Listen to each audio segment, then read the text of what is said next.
అని చాలా మంది పాడు చేసుకుంటారు. పాడు చేసుకుని ఏదో ఒక రోజు లబోదిపోమంటారు. మొన్న ఒక ఆయన రాజమండ్రి చర్చికొచ్చాడు. ప్రార్థన చేయండి అంటున్నాడు. ఏమయ్యా ఎందుకు ప్రార్థన చేయాలంటే, ఇలా ఓపెన్ చేస్తే నాలుకంతా కుళ్ళిపోయి ఉంది. అయ్య బాబు ఏందయ్యా బాబు నాలుక అలాగైపోయిందని అడిగాను నేను. అడిగితే క్యాన్సర్ వచ్చిందండి అన్నాడు.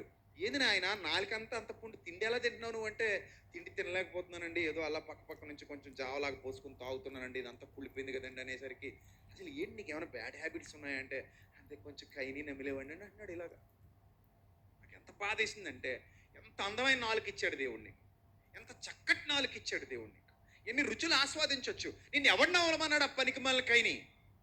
కోపం వస్తుంది ఒక పక్కన, కానీ జాలేస్తుంది. ఏమనగలవు? ఒక పక్క కోపం వస్తుంది, ఒక పక్క జాలేస్తుంది. నిన్ను ఎవడు నమ్మలమన్నాడు? ఎంత అందమైన నాలుకను పాడు చేసుకోవడానికి ఆ కైని ఎందుకు నమ్మలేవు నువ్వు? ఆ దిక్కుమాల కైని నవలకుండా ఉండుంటే ఈ నాలుక ఎంత బాగుండేది. అది నమిలినందువల్లైనా నాలుగు ఇలాగైపోయింది, కుళ్ళిపోయింది నాలుగు. పక్కన చీమ కనబడుతుంది, అలా బయట పెడితే పుండ్లు పుండ్ల కింద ఉంది లోపల కదా. తినుకుంటే వెళ్ళిపోతే క్యాన్సర్ అది. లోపలికి ఏం వెళ్తుంది? ఏం తింటావు? బాధ భరించాలి. ఎంత ఇబ్బంది అది. ఎంతసేపు కాసేపు పిల్లల నలిపేసి అలా పెడతారు, ఇక్కడ అలా లాక్కొని మరీ పెడతారు. అలా పెడతాడు, పెట్టి ఓ అంటాడు. ఆ మాట సరిగ్గా వచ్చేసావు దరిద్రం. అదో రకం ట్రైన్ ఉంటుంది మనకు, దిక్మాల ట్రైన్ అక్కడ నుంచి వస్తుంటారు మహానుభావులు. ఆ పేరు చెప్తే ఏడుస్తారు వాళ్ళు. వాళ్ళు ఆ ట్రైన్ కానీ ఎక్కామంటే దరిద్రం ట్రైన్ అనమాట అది.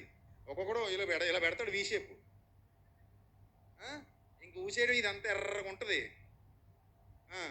ఇంకా తుప్పు తుప్పు మనం వస్తానే ఉంటారు. మన కర్మగాలు ఏమైనా ప్లాట్ఫామ్ మీద కానీ వచ్చి నడుస్తున్నామా, అది కానీ ఏమన్నా మనకి క్రాస్ అవుతుందా, ఇంకా మనకు రంగోలియే. ఇక ఆ దరిద్రంతో ఇంటికి వెళ్ళలేము. ఆ కంపు వాసన ఇంకా వాళ్ళ ఆ ట్రైన్లో బాత్రూములు ఉంటాయి, ఎర్రగా అయిపోయి దరిద్రాలతోనే తెగువ చేస్తారు పనికిమాలోళ్ళు. మరి క్యాన్సర్ లేకపోతే ఏమవుతాయి? ఏమవుతాయి చెప్పండి? క్యాన్సర్లో దేవుడిచ్చిన అందమైన దేహాన్ని కావాలని నాశనం చేసుకుని ఈరోజు సూదులు గుచ్చుకుంటున్నావు, సిలైన్లు ఎక్కించుకుంటున్నావు, మంచం మీద పడి ఉంటున్నావు, నర్సులతో తిట్లు తింటున్నావు, డాక్టర్ గారు తిట్లు తింటున్నారు, ఇంట్లో వాళ్ళందరూ ఏమో చిరాకు పడుతున్నారు. దరిద్రుడా ఎప్పుడు పోతావురా నువ్వు, నీకే సగం డబ్బులు తగలేయాల్సి వస్తుంది, పిల్లలకు సరిగా ఫీజులు కూడా కట్టలేకపోతున్నాను, మీ ఆవిడ బాధపడుతుంది. ఇలాంటి దిక్కుమాలిన పరిస్థితి మనిషి ఎందుకు తెచ్చుకున్నాడు చెప్పండి? కొవ్వెక్కి తెచ్చుకున్నారు కదా కొంతమంది, కొవ్వెక్కి తెచ్చుకున్నారు కొంతమంది.